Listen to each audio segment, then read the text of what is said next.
everybody. Welcome to Realtor Rapid Fire, our 5-minute interview series where we interview top real estate agents who want to help other real estate agents. And today, we are extremely excited to have a 20-year real estate veteran with EXP, Deidre Quinn. Deidre, thank you very, very much for hanging out with us today. Ken, thank you so very much for having me. You bet. I love those glasses, by the way. Thank you. These are so boring. I wish I could pull off something. These are $29.99 special. I love it. All right, so let's jump right into it. Our questions for the month. One buyer question has to do with what do buyers want versus what they really want? And how often does a buyer come to you like, oh, the house has to have this, it's got to have this, and if it doesn't have this, we're not. But then they end up buying something that sometimes doesn't even resemble the original list, right? So how is it that, what do you do to help buyers uncover what they really want versus what they think they really want? Yeah. So first of all, Ken, most of the time it changes, right? It's a process and it evolves. And we do a buyer consultation with our buyers right up front. We do it typically on Zoom, and it's usually a 30 to 40-minute call. We explain the whole process. We explain how we work, the values that we provide, and how we work together to help them find a great home and what they're looking for. And we're listening through that process and really understanding what they think they want at that point. And then, part of the second step is that we're sending out, the initial search and listings of what they think they want and where.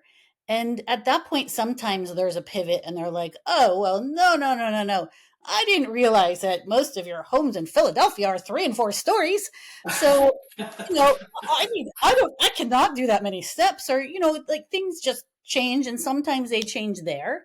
Mm-hmm. And then if they don't change there, we're scheduling a tour next to go out and see a good handful of properties and possibly different neighborhoods and locations. And that's the next chance where we really see a pivot. And, that's where someone says, well, you know what?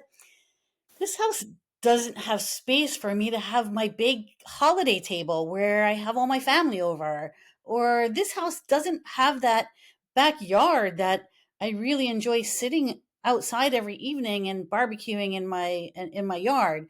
So then we see that pivot, and we're listening to that, and sometimes they're not even realizing that they are changing changing gears or really telling us exactly what they're looking for, but they are, and we're listening to that.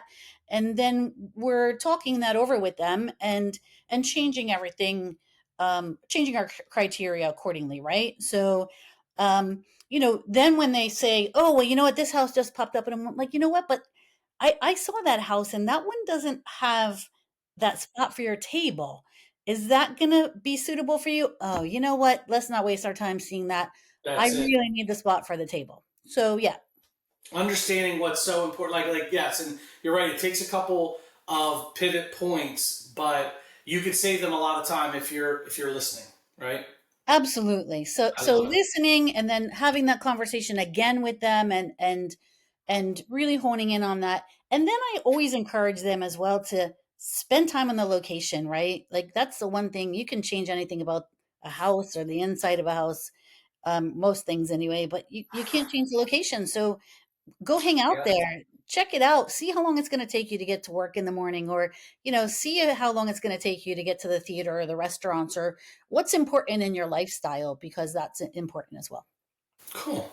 All right. So let's shift over to sellers. Now, one of the things I've learned, and I said this, before, is that, as being in this business, working with real estate agents, but also being a seller myself at times, for some reason, there seems to be more fear involved on the seller side. I find there's a lot of unknowns on the buy side, but with sellers, what do sellers fear most, in your opinion, and what are some things you do to help them overcome that fear?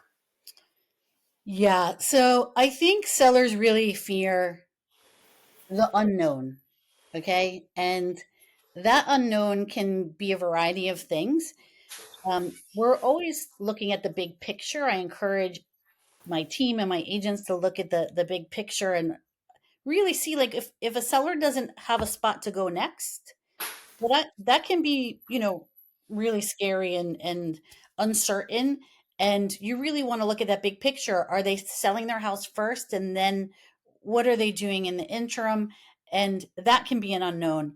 You know, it's also, everyone doesn't sell a house every day, right? So the unknown can also be emotional attachment. And am I going to miss my house? This is where I grew up, or this is where I raised my kids, or so what is that? And you know, how am I going to feel through that process? And you know, and where am I headed? And am I going to be able to build those same memories and all of those things, right? So I think really what it's all about, educating them, empowering them to make decisions, and with that brings clarity, and that clarity helps guide them to make the decisions, the correct decisions for them on the timing, and knowing what steps that they should be taking next.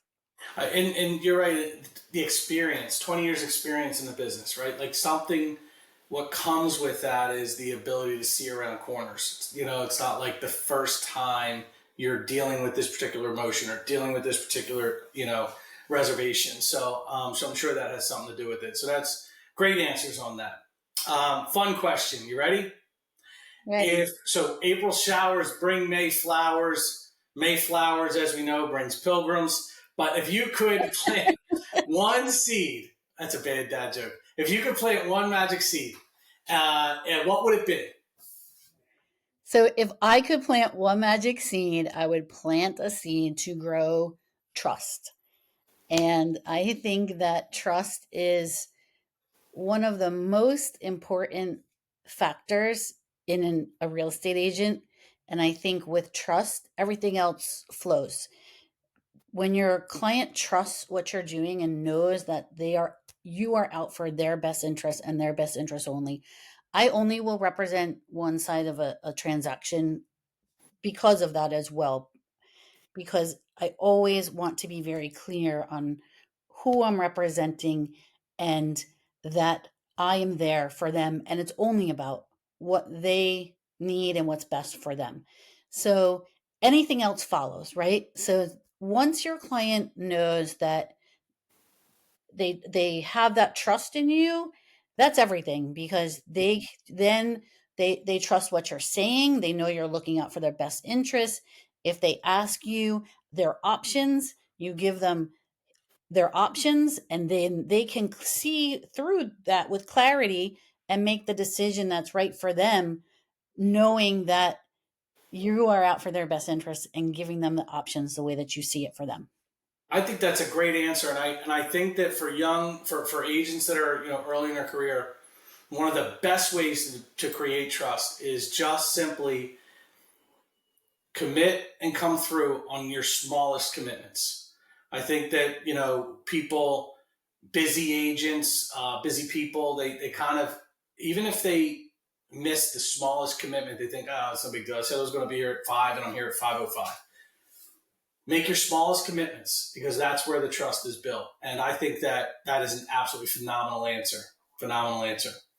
Well, Deidre, thank you very much for joining us today. I really enjoyed it. I love when these conversations come from pure curiosity, and I'm listening for the answers for my own. I'm spoiled. I get to ask all these great questions, and I get the benefit of getting all the answers.